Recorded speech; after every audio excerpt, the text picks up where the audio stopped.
G'day everyone and welcome to the Inside NBA Show. I'm your host, Matty G. You can find me at NBA G Wiz, and you can find all things Inside Fantasy Sports at Inside F Sports. Make sure you like and subscribe. Leave us a 5-star review. And of course, we're talking about it. The whole NBA world is talking about it. What is the impact of the Pacers and Raptors trades with one Pascal Siakam going from Toronto down to Indiana? All that and more is coming up for you right up after this.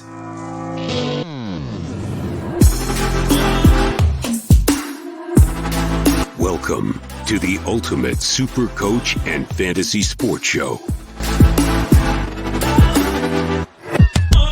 You are now listening to the Insight Fantasy Sports Podcast.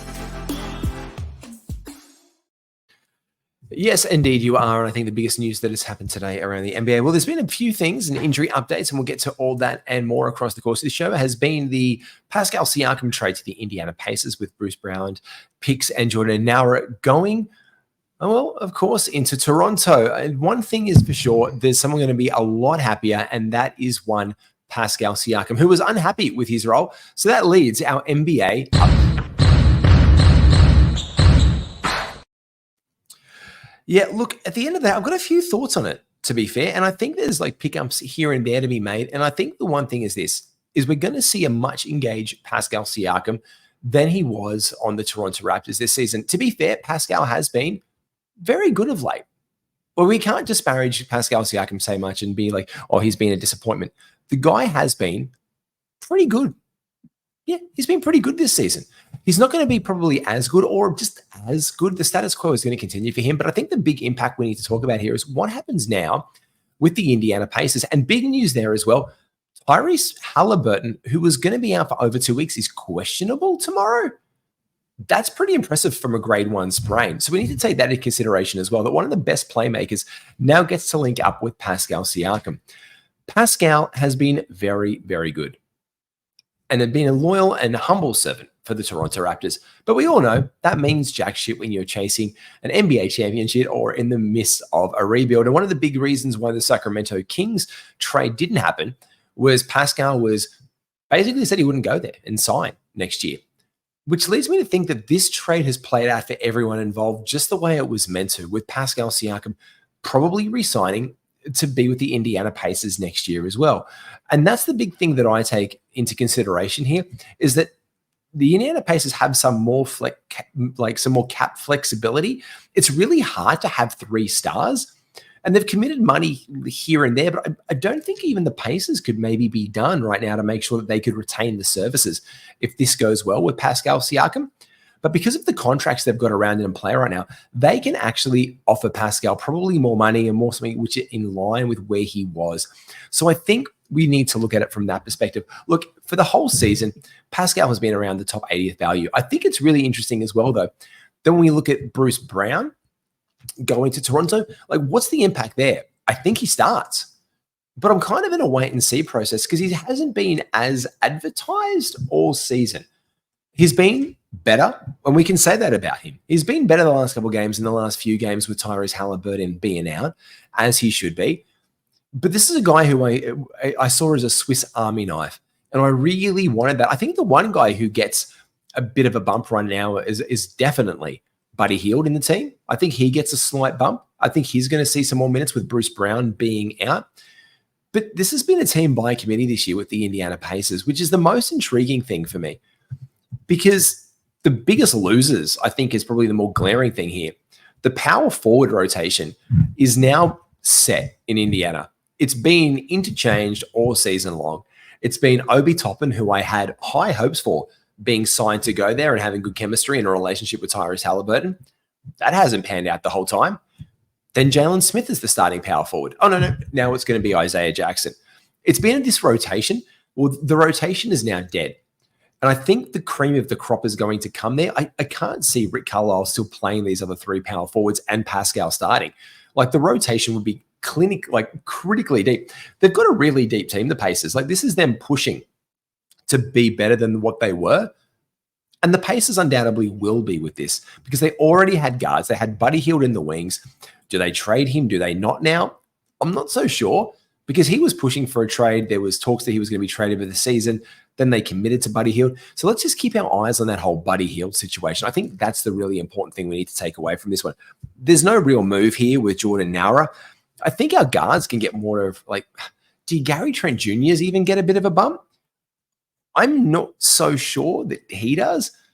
I think Emmanuel Quickly and RJ Barrett continue to be great. I think Scotty Barnes definitely now seems to be the big horse in town, as he has been all season long. And Scotty Barnes is just has been the number one option in Toronto. Bounce back Barnesy has been in full effect for the entire NBA season. And I think that's going to continue out there. That's my really initial thoughts. I think Pascal, RJ, Emmanuel, all these guys have had fresh starts, are going to continue to do well, and they've all fitted reception. OG Anunoby in New York has fitted well in his new situation. I think all of these guys have been maybe not continually unhappy in their situations, but they just wanted better ones, and they've all stepped into that one. Again, the losers there are that, but I am concerned for Bruce Brown. If you are a Bruce Brown person right now, you're like, what do I do? What do I do? Like, do I drop him? Do I say? No, you just wait and see. You just wait and see what happens. I think definitely a stream target for the next couple of games is Buddy Hield, Benedict Mathurin, Aaron Naismith. These guys are going to get a bump, especially with the back-to-back on the Thursday and Friday. The Pacers play the Thursday and Friday back-to-back, so you can get some value out of these guys, because I don't necessarily know that the fresh guys coming into town are playing basketball there within 48 hours. I don't know if we see Pascal suit up. If we do, amazing. Looking forward to seeing it. But especially with Tyrese being questionable for this first game, look, maybe he rests for that and then he plays the next game when they're back so they can get some chemistry happening together. That makes that a really interesting shout for the Pacers. And these guys could they push to be the East best team? Look, it's quite possible. Like, they've got the length now. Pascal up against Giannis, if you think about the Bucks. Turner against Lopez, Dame versus Tyrese, and supporting cast against them. The Celtics are still a problem. They've got talent across the floor, but the Pacers, they've got some length and they can roll out some guys.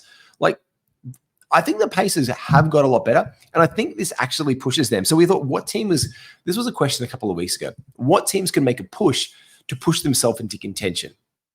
And we asked this on the crossover pod. And I said, Indiana?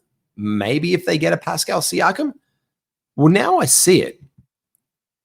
Like, maybe I'm underselling the 76ers a little bit. They've been very good. They're the second best team in the East. They've been a third best team in the East behind the Milwaukee Bucks.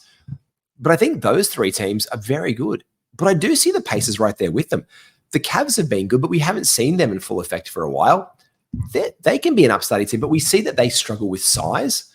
So I think that the Pacers could clip them there. The Knicks and Miami are just above them on one game right now. This is going to be a really fun Eastern Conference, because then you look down the wins. Between fourth place on 24 with Cleveland, all the way down to 22 with the Orlando Magic, these teams have a couple wins and losses. And this is where we continue to just keep our eyes on fantasy prizes and fantasy players who are coming into it. Look at Orlando. Wendell Carter Jr., he's on the rise and being snapped up in leagues. He's starting to get someone wins. Markelle Fultz is back. Is he someone we've got to watch now? Absolutely. He's an ad in 12-team leagues if you've got a spot available. 14 teams leagues, definitely. If there is any 14-team league out there right now that has Markelle Fultz available, he is available in 47% of Yahoo leagues. He was last week available in 13% of ESPN. They don't update as really, but Markelle Fultz is widely available. So if you look at the Eastern Conference and these teams that have these guys, Jimmy Butler's coming back. There's going to be probably Duncan Robinson as the stream target there, and Haysmith and these other guys.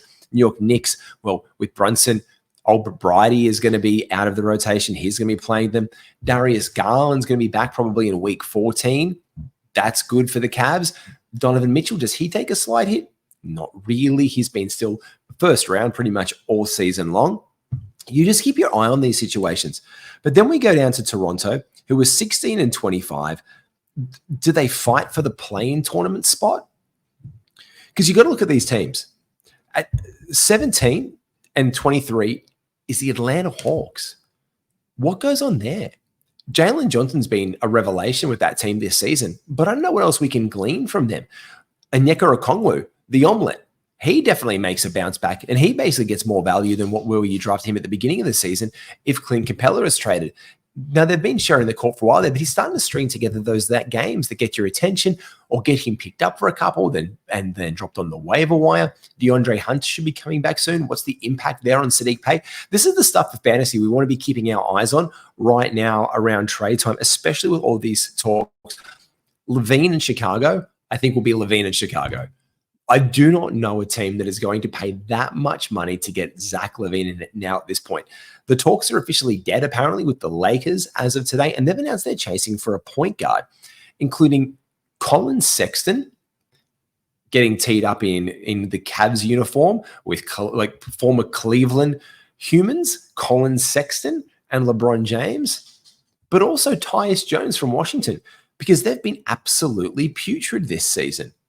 That would be absolutely like Tyus Jones, a no turnover point guard. Does he get more of a bump? I don't think so. Not what we saw him with the Wizards when we thought he was going to be their starting point guard, but he hasn't delivered because they've been atrocious. We need to start to glean this information all that we can from the fantasy season. And right now our lenses are on it. So the big things here is like the impacts of the trades. So again, if you're holding anyone like an Obi Toppin, an Isaiah Jackson, or a Jalen Smith, you just drop them out and you find someone better because they are going to be impacted. And two of those guys absolutely have to lose minutes immediately. The second Pascal starts playing, two of them, because you can't have unless they like Miles Turner, like I don't get it. They're going to have one of these guys is going to have like Isaiah Jackson when we do playing the backup minutes there 100% for Turner. Toppin, the backup minutes for Pascal. Jalen Smith takes the hit, or some nights Jalen Smith gets the run and Obi Toppin doesn't. So in 14 teams, you need to be looking for who is the hottest stream target. So let's dig into this one. Let's have a look at who are the hottest pickup guys right now across the waiver wire. Pull over by this hot guy and let me out. Yeah, transaction trends in Yahoo since the drop of the brand new day have been as advertised and acquired. Gary Trent Jr. has been the biggest one here with the trade coming across. Now, Gary Trent Jr. has been added already, and this is a short time. I'm doing this at 9:45 p.m. on a Thursday night. So end of Wednesday, in brand new day over there in in Yahoo and ESPN leagues. Gary Trent, off his 8 massive threes game, has been the most added player in fantasy basketball already. Marvin Bagley, the third, has been now in Washington. And this is the interesting thing for Marvin Bagley, serving as a backup here possibly to Daniel Gafford. They have another big body, so he's set to make his debut on Thursday after being acquired in Washington. Wendell Carter Jr. has started to be added in more leagues. He's done a couple of really nifty lines. 6 from 7, 3 from 4, 3 threes, 18 points, 5 rebounds, 2 assists, 2 steals, and a block shot in 24 minutes. The minutes are starting to ramp up there for Wendell Carter Jr. We want to keep our eyes on this because he was also a name that was thrown around in trade rumors.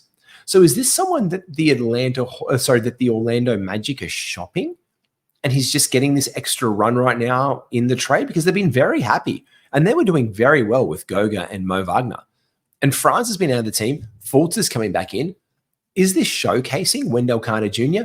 For now, we can make a speculative ad and add Wendell Carter Jr. as much as we want. Go nuts. But he might not be in this team in a couple of weeks' time past the trade deadline. He could be somewhere else. But in this 24 minutes to go 6 from 7 from the 4, 3 from 4, that's an aggressive Wendell Carter Jr. And we weren't seeing this kind of level of aggression from him. Maybe he's just eating on bench mobs, to be honest. But this was a really good shout for Wendell Carter Jr., and we love to see that from him. But that was a really impressive line. 18 points, 5 rebounds, 2 assists, and 2 steals. You love to see it from him. Good game from Wendell Carter Jr. Like, that is huge. Oh, yeah, just massive stuff from Wendell Carter. And the threes as well for him. We love to see it. Mason Plumlee has been an ad. 1,700 times. He has gone up 11% in the last day in the Clippers situation, because Zubac is going to be out for about 4 weeks. So he has been the number one ad. Daniel Tice has also been an ad here, but just be conscious of the fact that you might get a really sexy and gaudy field goal percentage line here from Mason Plumlee. You might. He does that, but he will absolutely sabotage your free throw percentage. So if you're in a free throw punt build, yeah, he fits your profile for now, and he got the minutes. We were all wondering what was going to happen. He rolled out there for 28 minutes, but Daniel Tice played serviceable backup minutes there. Santi Aldama has also been a great add on the back of his 3 from 6 game, 4 from 5 from deep, 11.6 rebounds, 1 assist, and 3 block shots from Santi Aldama. The 17 minutes that he did that in, though, was quite impressive for Santi to be able to do that. So we're looking at these ads.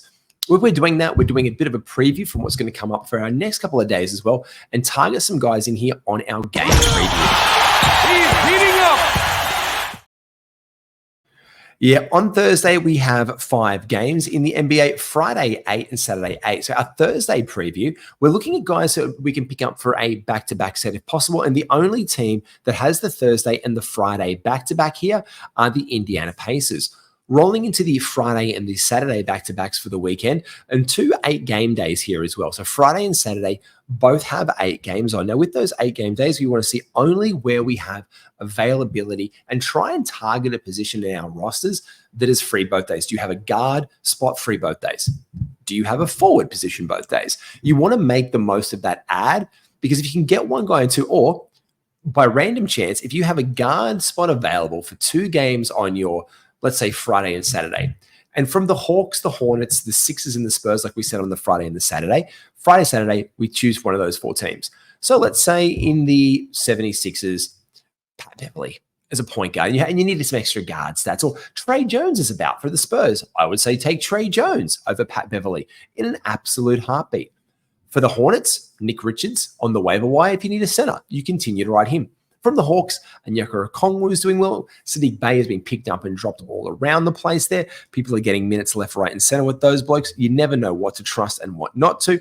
But look, they seem to be settling into some more rotations in Atlanta, and they got a really nice win today. So obviously we're looking at Bogdan Bogdanovic as well gone there, but Okongwu in his 27th, 15 and 9 in a block. I love that from him. Garrison Matthews is the only other guy. Cool. So what do you do here? Okay, best option for me right now is probably your Sohan, especially Sohan. He's a really interesting play with point guard eligibility and power forward eligibility. So you could roll for Friday and Saturday. On Thursday, you could pick up a pacer. Let's say Buddy Hield's still around. And Buddy Hield's been around in a lot of waiver wires, and I think he is a must-add for this back-to-back set. So absolutely looking to target Buddy Hield. Cool. Grab Buddy Hield with your first preference. Bring him in. Stream some of that. Aaron Naismith is another good shout in here. Benedict Mathurin is a shout in here. And I think in the interim as well, this is where I said earlier they're going to take a ding, but Obi Toppin and Isaiah Jackson and Jalen Smith, while Pascal's out of the lineup, will still continue to see work and minutes on the court for the Pacers. So we can use these guys, and this is really interesting. Do they rush them into the team? Do they rush Pascal in? Not so sure that they do. Cool. Use one of these other guys. Cool. Get the guard. If you can get Buddy Hield, get him in there for your 2 guard spots. But then say Friday, do you have any back-to-backs there available? Maybe you need a center. Maybe you need a power forward. Cool. Getting in a Nick Richards. Get in someone like a Paul Reed. Get in your Onyeka Okongwu in that center spot. Get these guys in to fill that spot for you. In the Spurs, probably the power forward spot. If there's a power forward, you're looking for Sohan or Trey Jones. These are the guys. Look at Malachi Branham's getting minutes. There's another guard option out there for them getting back-to-backs. This is what you want to look at for these Friday to Saturday games. And that's how you maximize between those 2 sessions there. What we're looking to do in the chase down is make the most of our ads, and look what our transaction trends are doing as well. Again, the Raptors don't have any of these back-to-backs. So you can stream in guys like Gary Trent Jr. really, really well.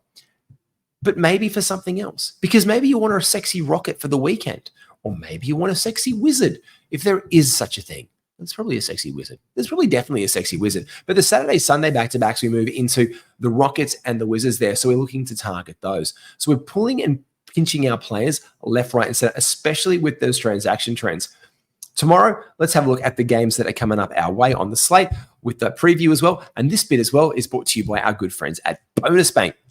Our Bonus Bank friends are the guys who can give you the best return on your punts. They know all the promotions that are going across all of the different betting sites. If you want to make the most of that, put extra money into your pocket, well, sign up for Bonus Bank. And if you use promo code INSIGHT, you get 25% off your first month subscription for their premium services to get all of the videos to teach you how to make the most of all your punting. Make sure you check out our friends Bonus Bank online. Looking at the games ahead for tomorrow, we only have, I said, as the five. We've got the Bulls versus the Raptors. I'm going to give the Raptors a nod here. This is where Gary Trent is going to get the keys to the kingdom.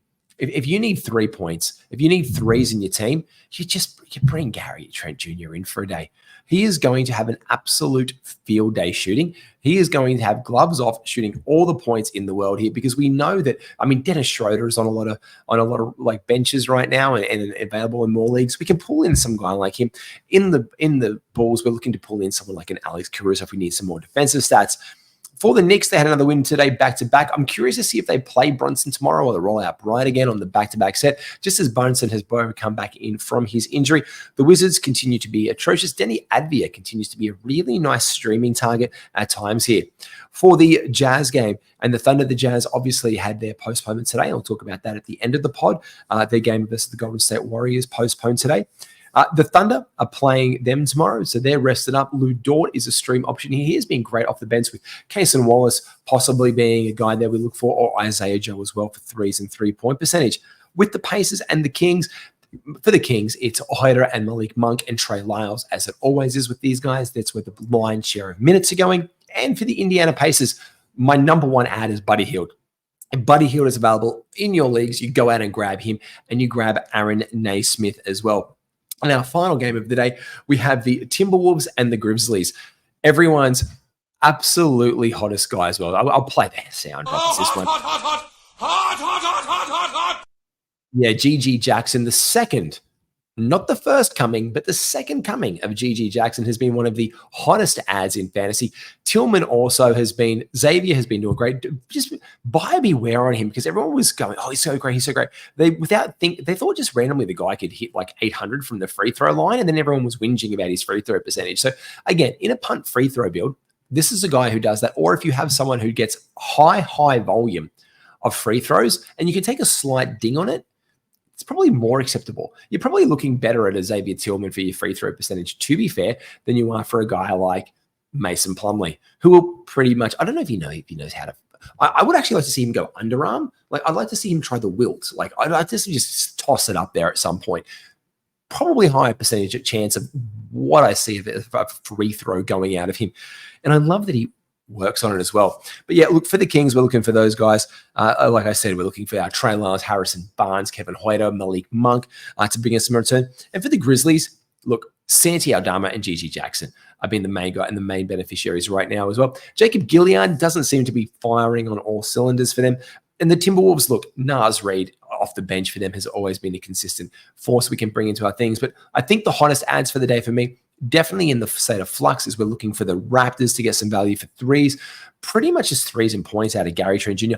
I think my absolute ad of the day, look, I'll give it to him this way. I'll give him my squeeze of the day. I'll give this bloke right here my absolute squeeze of the day. Get all the juice you can out of one Buddy Hield for the next 2 games, because I know our guys, the standard squeeze, would pour a perfect shot with this bloke every single time. I'm wearing some of their apparel on my head right now. Get your 4-on-1 cups, get your campers, get your travelers. Get yourself a standard squeeze. Use promo code INSIGHT for 15% off. Just go and check out their website. And while you're doing that, just jump on your phone or whatever device you have right now. If you're driving, don't do it. But make sure you leave us a review. We've got a huge competition coming up very soon on Insight to give away a massive prize pack for one of our reviews. We're going to read them out on air, and any 5-star reviews that are left there, we're going to take those 5-star reviews and comments. We're going to put them all into a massive draw for a massive prize giveaway. It's all coming your way very soon. Make sure you like, subscribe, get all your things. Join the Discord. The link is below of this video in the description. Get onto it. We love it. Love bringing it to you each and every single show. This is the Inside NBA Show. I'll catch you live on Saturday morning with Skitty. We're going to do Heat Check Live, as we do every Saturday morning before the NBA games tip off for the weekend. We can give you all the parlays and multi-bets for the day. We're going to give you the hottest ads to make for your 8-game days. We're going to look at all the games, pick some winners. We're going to talk trades. Special guest, Alex Reclean, is jumping on the show as well. We'll catch you soon. You guys take care. Make sure you like and subscribe. Be well.